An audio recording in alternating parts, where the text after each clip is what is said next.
Second three, thrown into the end zone. Touchdown, Coleman. Oh, look out. Halfback pass, and it is caught in the end zone. It's Keon Coleman into the end zone. Lifts it up, and it is caught. It is Coleman again. Touchdown, what a catch by Coleman. Makes one of those big plays that Todd talked about. Wow, another tremendous catch by Coleman.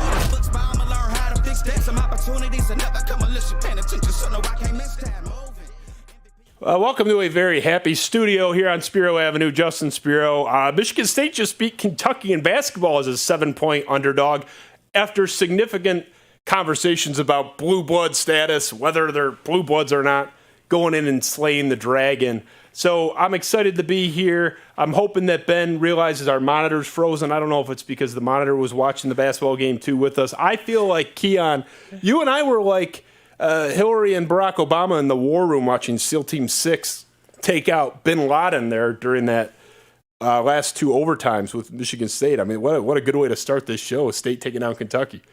Yeah, it was a good dub. I say good dub. Congratulations, y'all, boys. I'll be turning up with y'all soon. You were confident going in. Ben and I were a little bit less confident, I think, but you rode the whole way. So I'm happy to have you.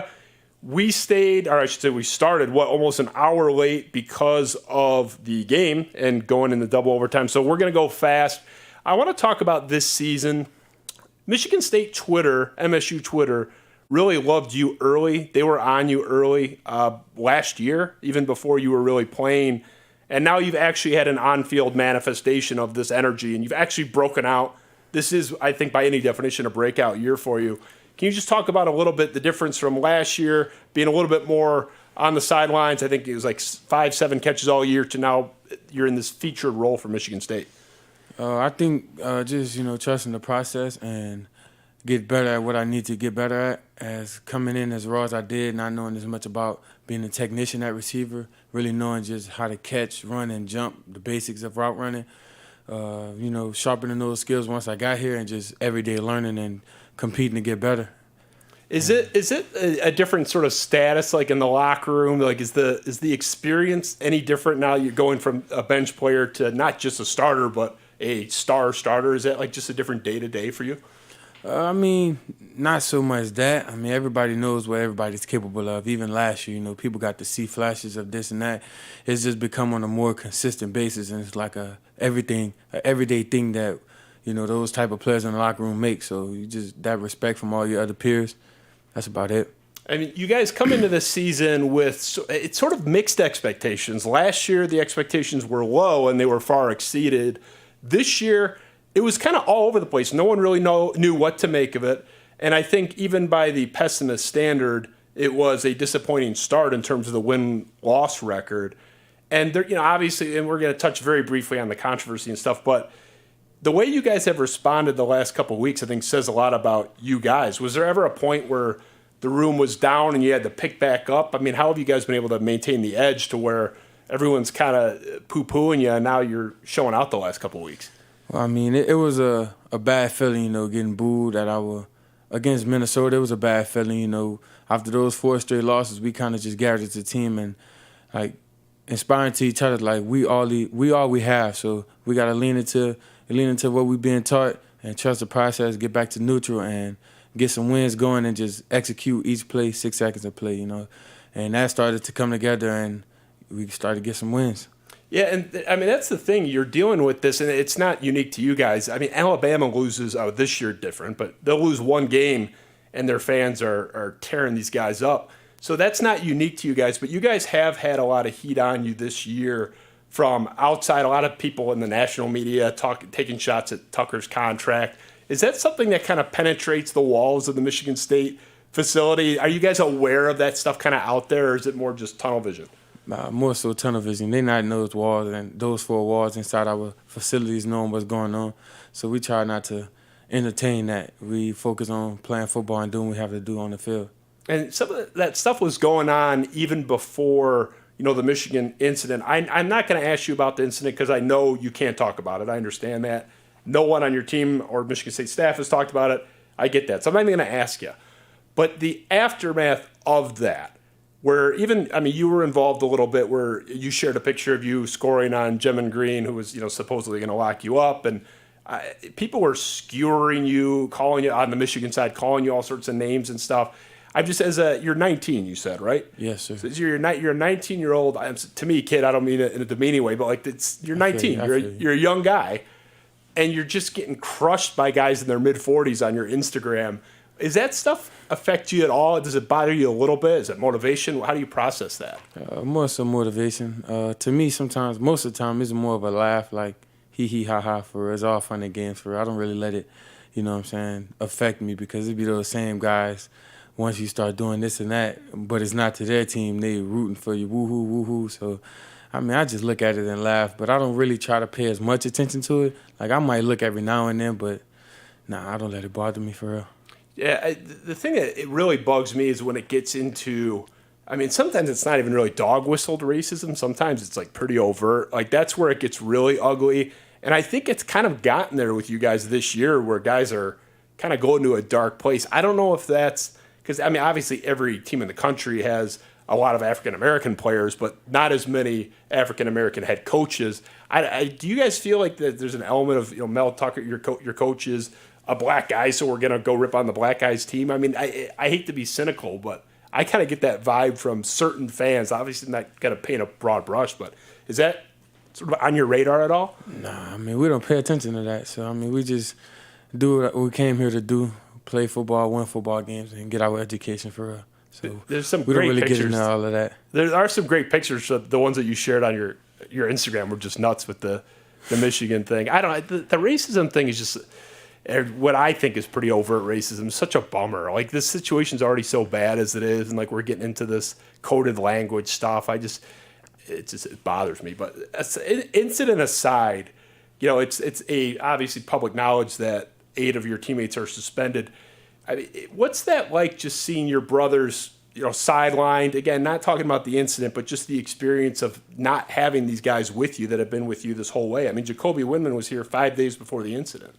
Great guy. Like, what has that been like for you, just having those guys affected? So we talk about it a lot in our receiver room specifically, playing every snap like it's your last. You never know what could possibly happen, whether it's injury or anything else. You never know. So just seeing that happen and how quickly it happened and how fastly it escalated, we just take every day as a gift for real and just try to capitalize and get 1% better at something during that day to make us better, so we can get a win and get those wins for those guys who sadly can't participate at the moment. So it's just more motivation-wise and just being more grateful. Do you have any clarity yet on general timeline when we'll find out about what's going on? Nah, that's not my position to speak on that. Yeah. I leave that up to the head coach. I don't really get involved in none of that. I don't think he knows either. That's sort of, I'm talking with John Bacon on sort of the Michigan media side. I don't think anybody knows. That's part of the problem. But I'm hoping that, obviously some are worse than others in terms of the allegations. But, I'm hoping they're just back. I think it's kind of enough's enough. Speaking of John Bacon, I was talking to him yesterday. He had this report out about you guys are the biggest trash talkers ever. I'm not going to get into the 17-point bullet point, but it was a little bit different from what I've understood. I've talked to multiple guys on your team from last year and this year that say trash talks aren't really part of the culture. Ben, quick throw up just the excerpt from John, if you will. I just want to paint the picture. I'm not even interested necessarily in the McCarthy aspect as much, but the trash talk thing is something I want to tackle. So this is from the anonymous sideline worker in the John U. Bacon report. There was an unprecedented amount of trash talk. J.J. McCarthy was running the ball, and I heard an MSU staffer yell, "Break his fucking arm." This is the key part. It was the most toxic and hate-filled sideline I have ever been a part of, and it starts with the head coach, the staff, and players who follow his lead. I want to play a quick video clip of guys completely contradicting this on our show and before the media about how blaming referees and trash talk, and we'll roll that, and I want to get your reaction. Whenever you're out on the field, you better take it serious. You better have your mouthpiece in, helmet strapped, no helmets off at practice, and it's business. It's college, but it's a job. Like, I get more of a job vibe, like, I'm here to work every day. We're not going to, blame the officials or anything like that. we'll see what they say. Maybe we need to, do a better job on those plays, and maybe not. I honestly don't remember too much trash talking actually happening in the game. Coach Tucker tells us that we're not supposed to talk to our team. So that's interesting. That's like a rule for you guys. You don't talk. Yeah, we don't talk to the opponent or the officials, and so we talk to each other. Obviously, sometimes guys will talk to the opponents, and I'll say something to the official every once in a while too. But that's what Coach Tuck says, and that's what he stands by. So, there's a gap here where it's this report that not only are you guys talking trash, but it's the most toxic sideline ever is the exact quote. But, I'm rolling out a conga line, a Michigan State guy saying you're not even allowed to trash talk. Like, what's your experience? Are you guys allowed to trash talk? Was it all-time unprecedented trash talk on that Saturday in Ann Arbor?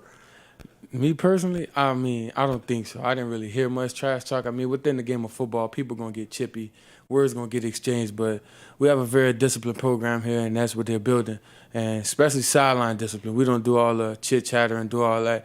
We make them feel them by putting pads on people, by hitting, making plays on the field. That do all the talking for us. So we don't really try to get involved with all the trash talk, but we human at the end of the day. You might get a few words here and there, but as far as what that said, I've never been a part of that on our sideline personally. I've never heard any sorts of nothing like that. I don't know where that's coming from, honestly. Yeah, I talked to two of your teammates off the record who said they were okay with me saying this but didn't want to be named, and a staffer on the football team. And all three were on the sideline the whole game, unless they were playing. But they all said the same thing, that, look, we can't be everywhere at once, but we didn't hear one comment about going for Blake Corum's knees, break McCarthy's arm. Not one, and now you're the third player and the fourth person. So I don't know what to make of that, but your answer is consistent with Peyton Thorne, Connor Hayward. Ken Walker was kind of nodding in a different clip we didn't use, saying the same thing. But you guys aren't even really allowed to do it. It's discouraged. Connor Hayward's talking about buttoned up, helmet strapped. He was talking about you can't even have a towel. Like, you guys are run seemingly very disciplined, more like a pro team. And even Darius Snow said it's run more like a pro team.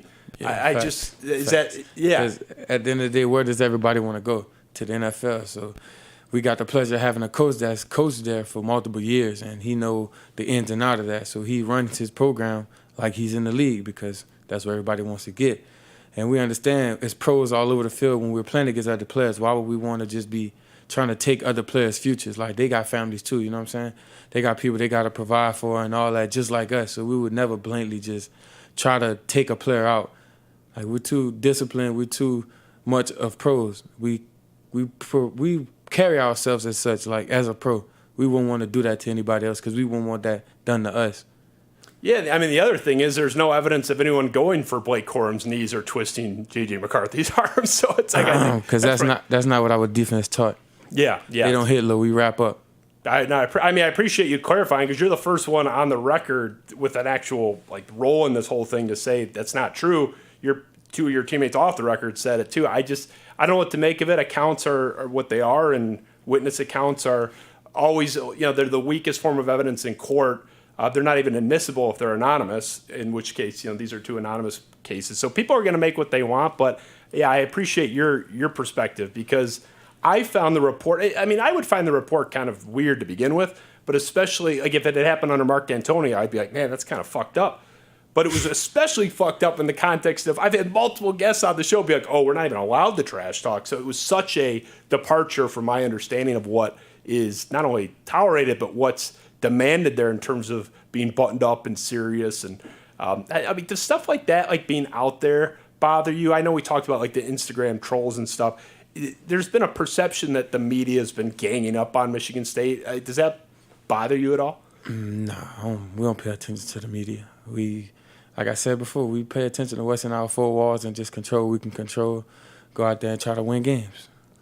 So we'll get off the Michigan stuff. I do appreciate you talking about it, because I know you can't get into the actual incident, but your experience on the sideline I know is I think fair game.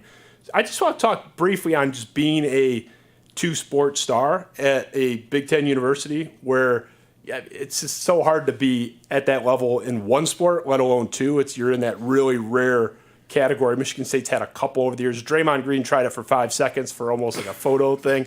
We've seen it, a couple times. over the years, but it's pretty uncommon.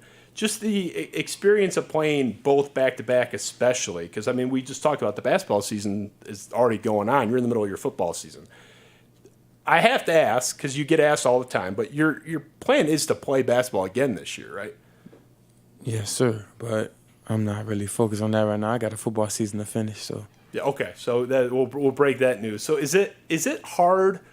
Because the average college football player, they finish their season. Because I've asked guys on the show before. It's like, oh, we're taking a month to, they're just kind of eating their potato chips and kind of hang out. You're going like right from a heavy contact sport too, to the grind of not only a basketball team but a Tom Izzo basketball team coached very hard. Is that going to be kind of tough for you, especially now having played so much this year? No, I don't think so. No, yeah, you have no grind at all. I mean, you're 19, so I remember 19. You could like pick up for 3 hours with a hangover and feel fine. But so no, you don't need that kind of like 2 weeks to decompress. Nah, it might take a week for your knees to get like accustomed to running back on the hardwood. But other than that, taking care of your body in the training room, you're gonna be all right. I don't be having to worry about that. The coolest shit with you, and I tried to find the clip, I couldn't find it, but I know they're out there. I've seen them. When you're playing football, the basketball team who attends almost every home game, certainly a few a year if they can, they're like going nuts for you. Like you have your own cheer section with the basketball team. And then when the football players are in the stands last year, when I was at the game when you scored at the Breslin against Michigan, half the football team was going nuts. Like you're in this kind of like, you have two fan clubs, when you're playing one, the other's there for you. Do you feel is that cool to have the support there? Yeah, because, it's more of a respecting. They know what you're capable of, and they finally get to see it because everybody else really don't as much as they do. So them just having the utmost confidence and, you know what I'm saying? It's a fun feeling too, though. Supporting your brother and doing something he wanted to do, like that's very rare. That's different for real, and I respect him for that. I appreciate it. Your drive against Michigan to score, I mean, that was as loud as the crowd has gotten, not on like a game-winning or game-tying shot, like end of a blowout. You guys hammered Michigan in that game. Like, was that something kind of on your plane that people were going nuts? Are you so in the zone? Like, did you feel how much people really enjoyed that moment in that stadium? Because they went crazy when that bucket happened. Honestly, no, I was more so in the moment for real. I didn't really hear as much of it. Yeah, in the zone. Yeah. I mean, I would be like the type of guy, because I'm not athletic, certainly not at your level either. But I'd be like yuck. I'd be eating it up and playing to the crowd, and there's no way I wouldn't hear that. But yeah, it was pretty deafening. So, talking about the two-sport thing, you play for two coaches who are pretty iconic in different ways. Tom Izzo, obviously an established Hall of Famer. Mel Tucker, sort of a celebrity head coach, really. I mean, early in his head coaching career. I'm curious for your take on sort of the contrast. It's two iconic coaches, the sort of the Tom Izzo versus Mel Tucker experience. We see a lot of similarities, I think. How are they different? How would you say they're different as coaches? All right. Let's see. Some differences. Tough one? Yeah, because, they have very similar coaching styles, like hard-nosed, punch you in the mouth ball, like they're going to get after you. So, and they take a lot of things from each other, they're best of friends. So, differences, I would say, it's okay if you can't name one. Maybe they're that similar. Yeah, I'm trying to think. I don't really have How one. about intensity of practices? Because Connor Hayward told me that the practices on the show, I was telling me their practices are so intense. Like there's not a single rep off. If anyone sees anyone fooling around, he's up your ass. And we've known that about Tom Izzo for years. There's clips of him just giving it to guys. Is their intensity of practices like pretty much the same? Is one more intense than the other? Or how would you call that? Yeah, it's very intense because the practice is supposed to be harder than the game. So that's definitely a true statement Connor made.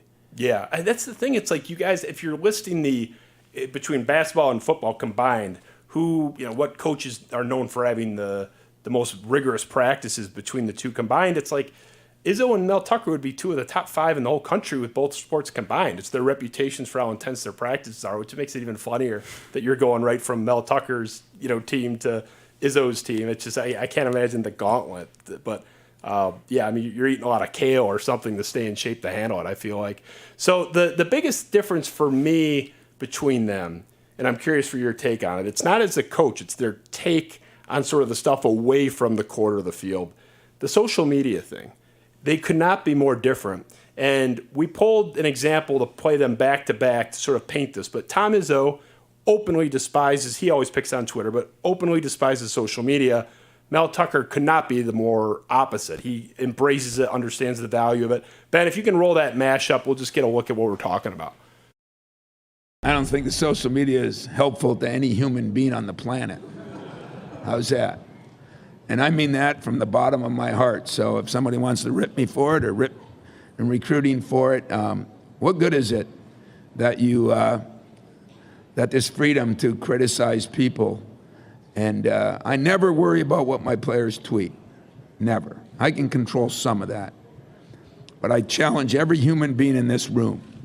If they start talking about your son, your daughter on the social media like they do players, there'll be some fist fighting going on. What is appealing to a 17 or 18-year-old kid that's scrolling through Twitter or scrolling through Instagram and seeing stuff like that? And I think showing that off is huge. Just trying to figure out another way to, just connect with our recruits and their families and our fans as well. When guys and recruits see this on social media, it's the same exact person that they're going to see when they show up here and talk to Tuck in his office about how Tuck's going to implement him in his program and implement him on the field. So it reflects his coaching strategy too. So, I don't want to speak for you, but you seem more Team Tucker than Team Izzo. You're out there on social media. You're very engaged. What's your take on sort of that difference there? Like, is Tom Izzo, he mentioned in that clip, I don't care if it hurts me in recruiting. Do you think a coach needs to embrace that stuff at this point? Honestly, it goes hand in hand. It's all about what you prefer. Because, you're going to get your message across whether it's you using social media or you directly talking to the kids. So it don't really matter. So the perception, I think the recruiting class, particularly now that Izzo just signed for next year, is the best counter to this. But the assertion that Tom Izzo is negatively impacted in recruiting, you were a recruit. Do you really care that much? Is it a deal breaker if your coach isn't a big Twitter guy? Is it, do kids even care about that at this point? Nah, I promise you they don't. Apparently not, because they're citing the second or third best class in the country right now, depending on where you look. But so as far as Izzo's intensity and just how he is, his sideline demeanor has come up. It feels like every 18 months there's a new national story about is Tom Izzo too mean. Does that stuff bother you when he's intense? I know some guys, I don't want to name too many names, but Rocket Watts didn't really handle it well. Go 10 years farther back, Raymar Morgan really did not handle it well. Does it bother Keon Coleman when Izzo's on your ass in practice? No. It just shows that he really cares and he sees potential, that he's going to get that potential out of you because, like I always say, potential gets you beat. So he's not going to leave potential in there. He's going to get everything he can out of you. So you have no problem with the intensity, the in-your-face with the grimace stuff? Because this, Stephen A. Smith defends him. Almost everyone else in the national media, other than maybe Scott Van Pelt, is just aghast with Tom Izzo's demeanor on the sideline. I think that's just the culture there, right? Yeah, I don't mind it. I like it, actually. I don't despise it. It's kind of fun, for real. Challenges you? Yeah. Yeah. Have you seen, I'm not going to ask you to name names, but have you seen other guys maybe not handle it as well? Just the chew out? Or is it something with your squad, people tend to be pretty strong with it? It's on and off. Some people take criticism, constructive criticism, better than others, and some not used to it, so they take it very differently. So, it go hand in hand. I won't say any names particularly, but I've seen it before. Yeah, people are human beings. You seem to really not give a shit. In a good way. Cause with the negativity, you're more of the kind of like Kalen Lucas, where he could be getting his head torn off, and he'd be like, "All right, we're fine, coach," and then go and hit the game winner, at Chrysler. So that seems to be more your claw. In that clip, Tom Izzo talked about there's going to be a fist fight if anybody says this stuff to my face or to my players' faces, threatening these people that are saying negative shit on social media. He's talked about that a lot at great length and there's other clips too over the years of him really defending his guys and saying, if you're a Michigan State fan doing this shit, I don't even want you in the fan base. I know you've spoken for yourself, and I won't ask you to name names for other guys, but does that weigh on some guys, the social media negativity? Because Tom Izzo has said it has. He's seen guys, not on your team, but in the past, crying in his office about stuff. Are other guys sort of as steely as you are with that, or do you see that affect guys? I mean, it depends. I kind of grew up differently with my parent. My parent, how I got parented, it was very different. We didn't really care about what people said because, I mean, it starts from a young age. Everybody's going to have something to say when they're not involved in something you're doing. And if people's not talking bad about you, then you're not doing something good. I'm pretty sure. So that's what how were you parented? Your parents said like don't care about. Like if you don't have haters, then you're not doing something wrong. I mean, you're not doing something right. My bad. Yeah. But if everybody's like, you feel me? Somebody always gonna be hating. Somebody always gonna be saying something negative. Just use it as fuel. If you let it get to you, then they winning. They taking you out of your element. You know what I'm saying? You always gotta stay neutral, stay grounded, and just mentally not let that bother you, and just stay involved in what you're doing. Yeah, I think that's the right attitude to have. It's just, and that's a mature attitude. It's your parents did you a solid on that one. Most kids are not. I mean, you have adults. There's some guy in my mentions the other day. He wasn't threatening me, but he's threatening some Michigan State fan over a trash talk thing. He said, "Meet me in Ann Arbor." It's like that guy's like 37 years old. So, like for kids, I get kind of getting wrapped up. I'm serious. It's still up there. I quote tweeted the guy. The guy was like ready to fight, and it's like, dude, the guy's got his wife in his picture with him. It's like, come on, man. I mean, that guy's at least in his 30s. I mean, I don't get it. I don't get it with the intensity and how serious people get, but especially when it's you guys. It's one thing if I'm yelling at, I'm 35, if I'm yelling at some other 35-year-old, but some of the vile shit that people say, like we addressed it earlier, your Instagram post, people can still look it up right now. It's like your second to most recent one. Half the comments are like, these guys have problems. Like, and they're still up. I mean, anyone can check. I think it's such a bummer to see that. The last thing on that topic, and then we'll wrap up after our speed round here. I've been on the Peyton Thorne train for a long time at this point. I think some of that negativity, that buzz around him is crazy. Do you think the Michigan State fan base, the segment of the fan base that is saying you have to bench Peyton Thorne, is a little bit silly, or am I the crazy one? I mean, I think they're a little bit silly. I mean, he's a great quarterback. Noah Kim's a great quarterback. It's really not their decision. It's not our decision, not what we prefer. It's who the coach trusts to make the right plays, the right checks, the right things, and lead our team. So, I mean, me personally, I love Peyton as a quarterback. I love Noah Kim as a quarterback. It really doesn't matter who's throwing me the ball. I have great confidence in both of those guys to put the ball where it needs to be.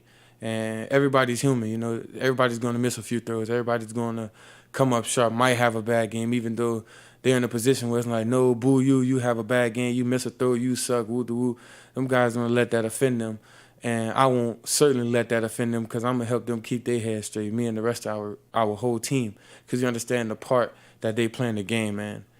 To those fans, I mean, pretty much just get a life. I mean, you still showing up to the game, so why are you steady complaining? When he help us win, there's a woo-hoo, you clapping for him, but we take a loss, now you want to bash him. That's what being a fan is. I mean, we can't really control that. He seems to be handling it well, if he's even aware of it. I mean, I know he said he's largely off Twitter now.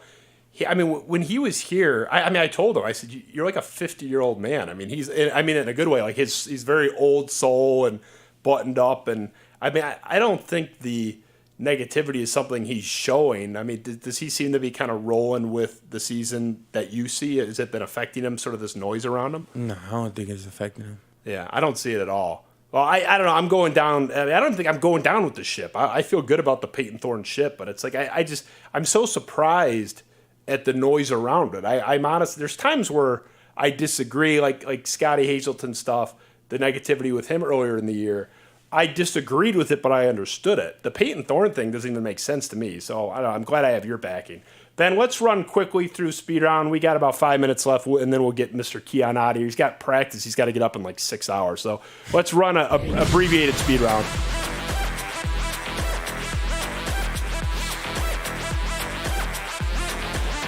I'm rolling the same four I asked X, Windman, and Snow when they were in. So they got the same set of four. Pre-game playlist. What are you listening to on your headphones before a game? I got to give you a number of songs or what? No, just like an artist or one artist, two artists. Like who's your kind of go-to if you're trying to get hyped before a game? I like Skilla Baby, Tay B Style. That's a fire song. I listen to some Tupac, Polo G, Young Boy, Lil Wayne, most of those guys. Good. All right, that works. We talked about two of the quarterbacks on your roster. Let's talk about a third. a favorite of Odell Bredham Jr. and mine, former guest on the show, Caden Hauser. We know he's got a little ways to go. I've heard he's really impressive in practice. What do you make of young Caden? I love him. I ain't gonna lie to you. He's got a bright future. He's learning behind two very good quarterbacks, and he's gonna be the third. He's gonna be that guy. I promise you. He's another guy that kind of that old soul, and everybody loves him up there. Yeah, he a cool dude, man. Yeah. Cali boy. Yeah, he is. He's got the hair too. All right, we'll move on. Your teammate bodyguard. So you're at the club. Some guy comes up on Keon Coleman, is trying to bust you up, and you can have one guy on your team to be on your side and serve as your bodyguard. Who are you taking on your team right now? Ooh, that's a tough one. Hold up. I mean, I see Ben Mansumerman with his thighs, and I want to pick him. But, I mean, that guy looks like he can leg press a country. But I'm not around these guys like you are. I say JD or Nick Samac. JD or Nick Samac, one of them. Either one. I'll take either or. Are they just scrappy as fuck? Or are they strong as fuck? Scrappy guys. And they can move, too. They can move. Yeah. All right, we'll roll with that. Last one. Best player we haven't seen yet. You would have been a really good answer for this question last year because we didn't see that much of you in the receiver role. Who is really impressive in practice, but it's just, as a freshman or it's not their time yet, but in a year or two we're going to say, holy shit, that guy's a player. Jeremy Bernard. Jeremy Bernard. Another former guest on this show. Jeremy Bernard is, I've heard really good stuff about him too. So yeah, he's that dude, bro. I ain't gonna lie to you. He's that dude. I think, it really might be, 'cause I think Mosley's graduating, right? Isn't he done after this year? I mean, it might be, and obviously Reed is gone after this year. It might be you and Jeremy Bernard next year. That might be like the 1-2. I think that's sort of the presumption, right? Is the idea. You don't want to speak on the depth chart. I don't blame you, but yeah, I don't speak on that. That's not for me. I'll say it for you. The presumption is it's going to be you and Jeremy Bernard next year. Well, this was our shortest episode ever, fastest, but it wasn't meant to be. It's because we had a double overtime game to watch. So I know you got practice. You got to get up at 5:30 in the morning. So I'm going to get you out, man. But I really appreciate it. You drove all the way here in a snowstorm to attend this show, and then we ended up watching a basketball game for a lot longer than we thought, but love the outcome. Honestly, I've really loved watching your growth. You are probably the most popular player on the football team in terms of the Twitter sphere. The fan base just loves you. Your development has just been a joy to watch. You're a lot of fun to watch play, and you play hard and smart, and I really, I admire what you've done and how far you've come. So I really applaud you, and I wish you continued success. Appreciate it. So that was Keon Coleman, who we said we'd do about an hour with him when he said, holy shit, Michigan State's about to upset Kentucky outright in double overtime, so we pushed it back. So I can't keep him any later. We'd love to have you back, though, anytime, Keon. That was Keon Coleman. Ben Augusta, other side of the wall, appreciate you. Eric Williamson and his boxers on his couch. A lot of love to you. Keon Coleman, Justin Spiro. We'll see you soon. Thanks. Spiro Avenue. Good.